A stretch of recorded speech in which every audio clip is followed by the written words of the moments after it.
stroking violence in our cities.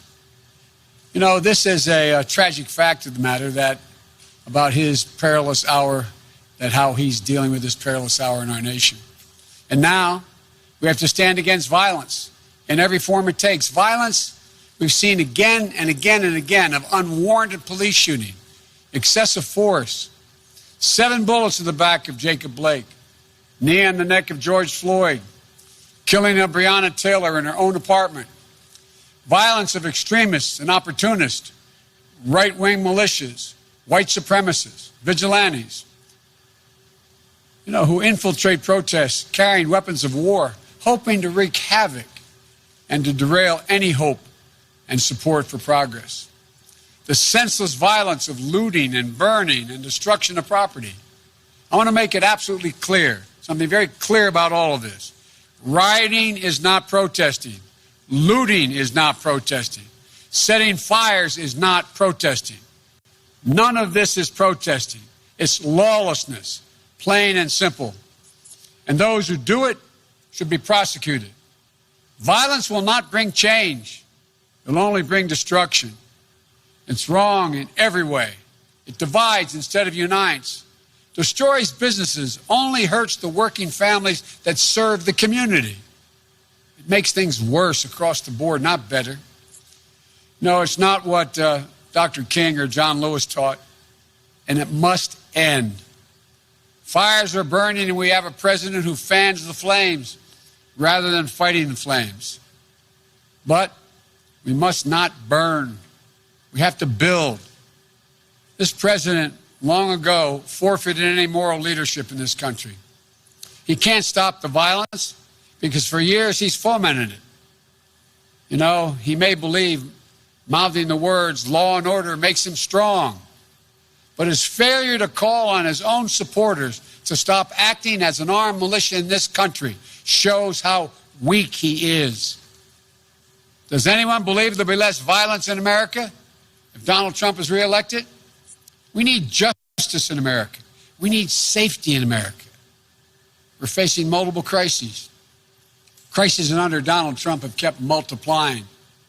COVID, economic devastation, unwarranted police violence, emboldened white nationalists, a reckoning on race, declining faith in the birth of the right American future. There's no reason why we can't just do so much more than we're doing. The common thread, the incumbent president who makes things worse, not better. An incumbent president who sows chaos rather than providing order. An incumbent president who fails in the basic duty of the job, which is to advance the truth that all of us know, that we're all born with the right to life, liberty, and pursuit of happiness. That's right, all of us. The moms and dads in Scranton, where I grew up, who have worked and scraped for everything they've ever gotten in life. The auto worker in Michigan who still makes the best automobile in the world. The single mom in Ohio working 3 jobs just to stay afloat, who'll do anything for her child. Retired veteran in Florida who gave everything he had to this country and now just wants us to honor the promises made to him. Lord & Taylor salesperson who just lost their job, a store closing after 194 years in business. Nurses and doctors in Wisconsin who've seen so much sickness, so much death in the past 6 months. And they wonder how much more can they take? But still, they muster up the courage to take care of those patients in this pandemic while risking their own lives.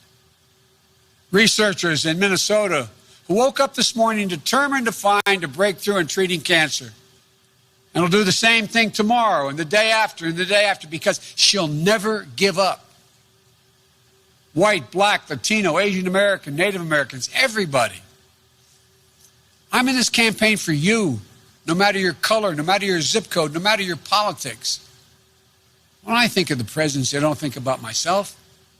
It isn't about my brand. It's about you, the American people. We can do better, and we have to do better. And I promise you this, we will do better. The road back begins now in this campaign. You know me. You know my heart. You know my story, my family story. Ask yourself, do I look like a radical socialist with a soft spot for rioters? Really?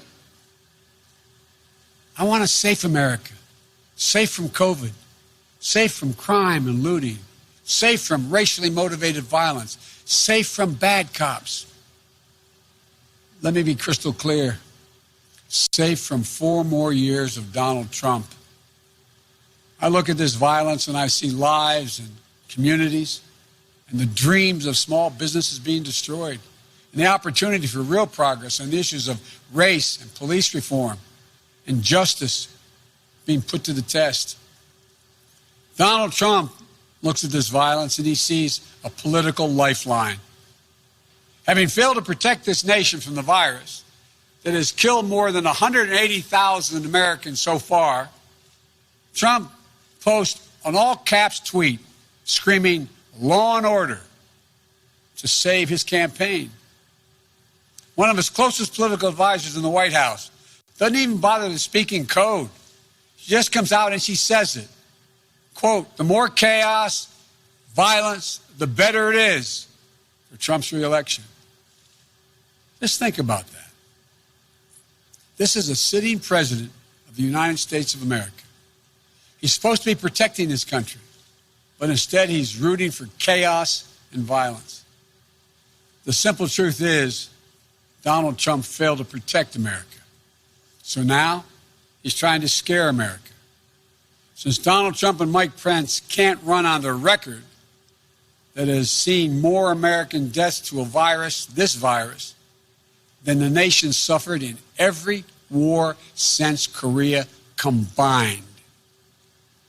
Since they can't run on their economy that has seen more people lose their jobs than any time since the Great Depression. Since they can't run on the simple proposition of sending our children safely back to school. Since they have no agenda or vision for a second term. Trump and Pence are running on this, and I find it fascinating. Quote, you won't be safe in Joe Biden's America. And what's their proof? The violence we're seeing in Donald Trump's America. These are not images of some imagined Joe Biden America in the future. These are images of Donald Trump's America today. He keeps telling you, if only he was president, it wouldn't happen. If he was president. He keeps telling us that he was president, you'd feel safe. Well, he is president, whether he knows it or not. And it is happening. It's getting worse. And you know why? Because Donald Trump adds fuel to every fire. Because he refuses to even acknowledge that there's a racial justice problem in America. Because he won't stand up to any form of violence. He's got no problem with right-wing militia, white supremacists, and vigilantes with assault weapons, often better armed than the police, often in the middle of the violence at the protesters and aiming it there. And because tens of millions of Americans simply don't trust this president to respect their rights, to hear their concerns, or to protect them. It doesn't have to be this way. When President Obama and I were in the White House, we had to defend federal property. We did it. We didn't see it. You didn't see us whipping up fears around the deployment of secret federal troops. We just did our job, and the federal property was protected. When President Obama and I were in office, we didn't look at cities as Democratic or Republican run. These are American cities. But Trump doesn't see himself as president for all of America. Frankly, I believe if I were president today, the country would be safer and we'd be seeing a lot less violence. And here's why. I have said we must address the issue of racial injustice. I've personally spoken to George Floyd's family and to Jacob Blake's family. I know their pain, and so do you. I know the justice they seek, and so do you. They've told us none of this violence respects or honors George or Jacob. I believe we can bring these folks fighting for racial justice to the table. I've worked with police in this country for many years. I know most cops are good, decent people. I know how they risk their lives every time they put that shield on and go out the door. And I'm confident I can bring the police to the table as well.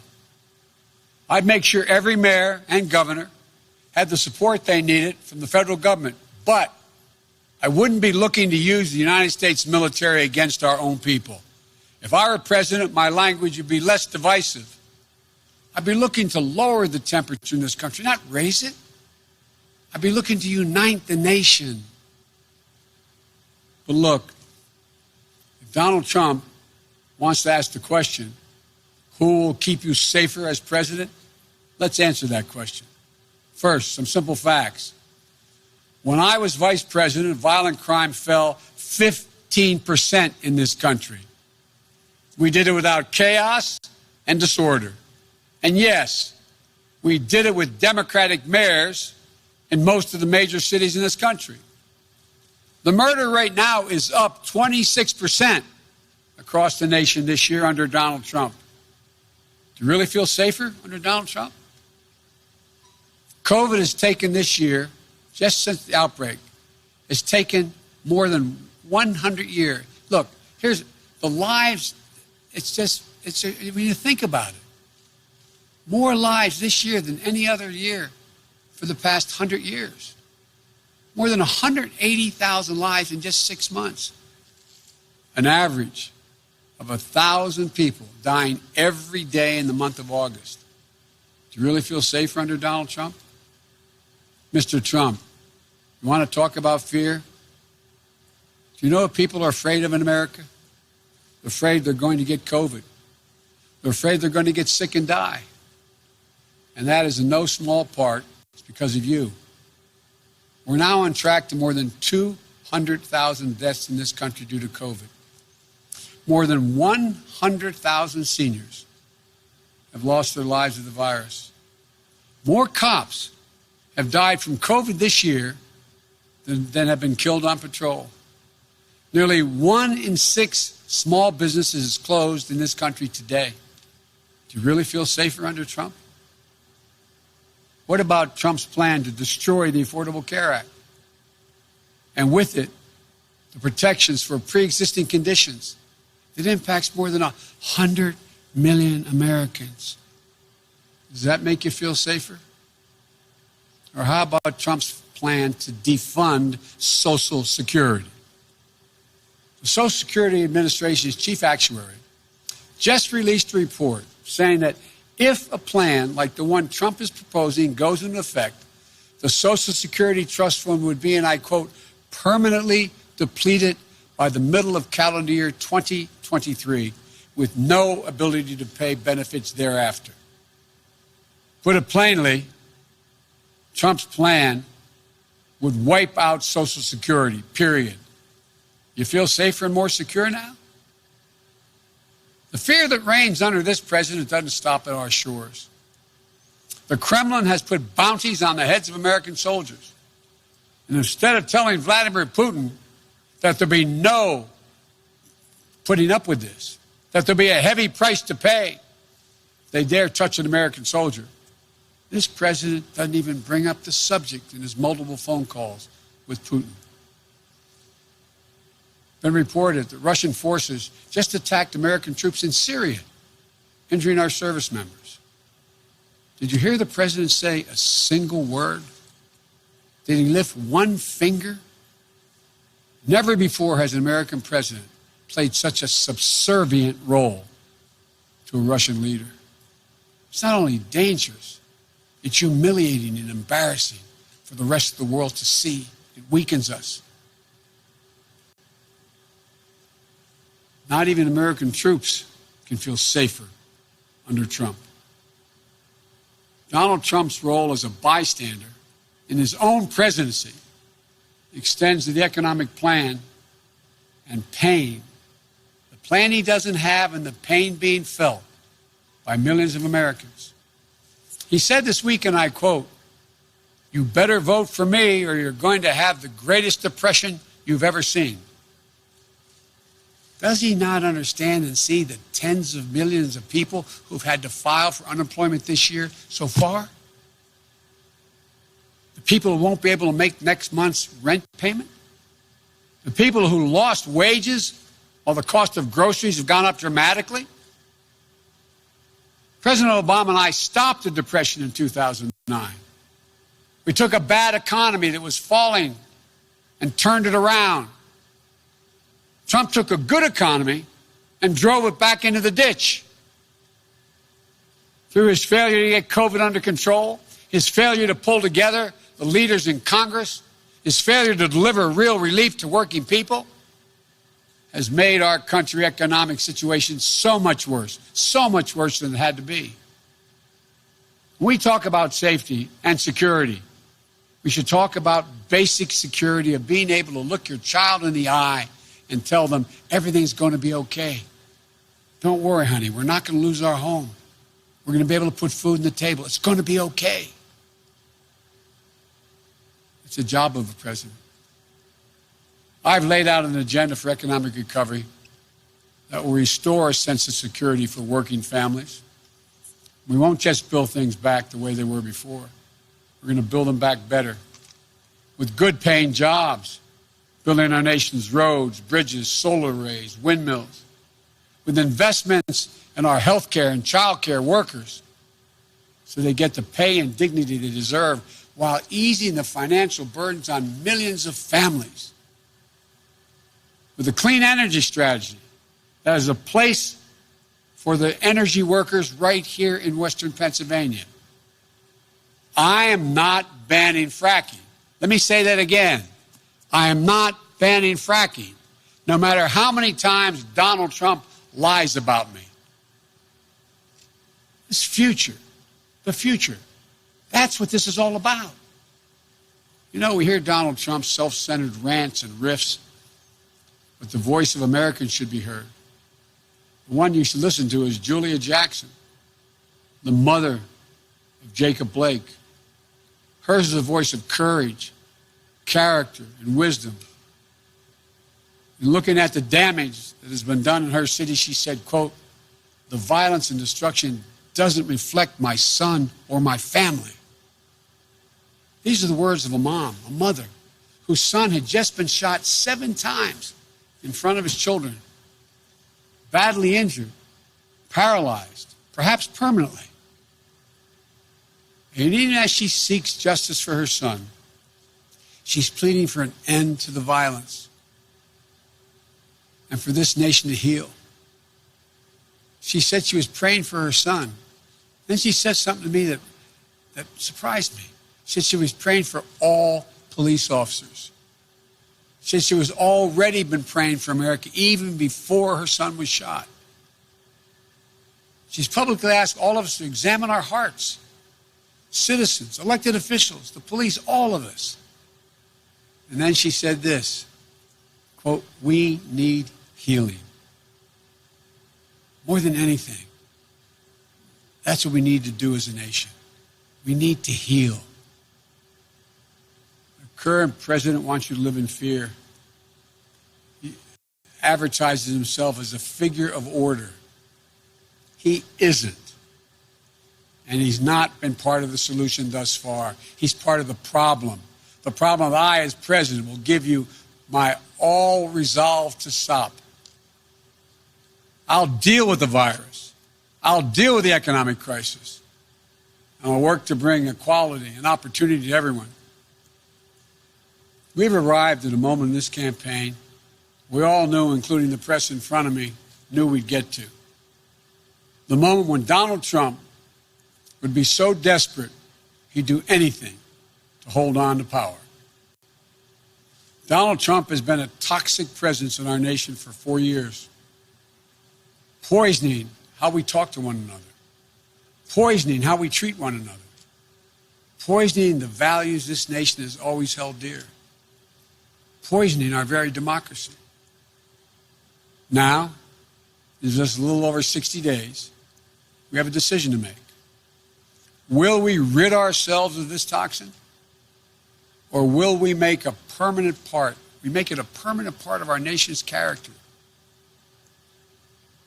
You know, as Americans, I'm confident we believe in honesty and decency, treating everyone with dignity and respect, giving everyone a fair shot, leaving no one behind, giving hate no safe harbor, and demonizing no one.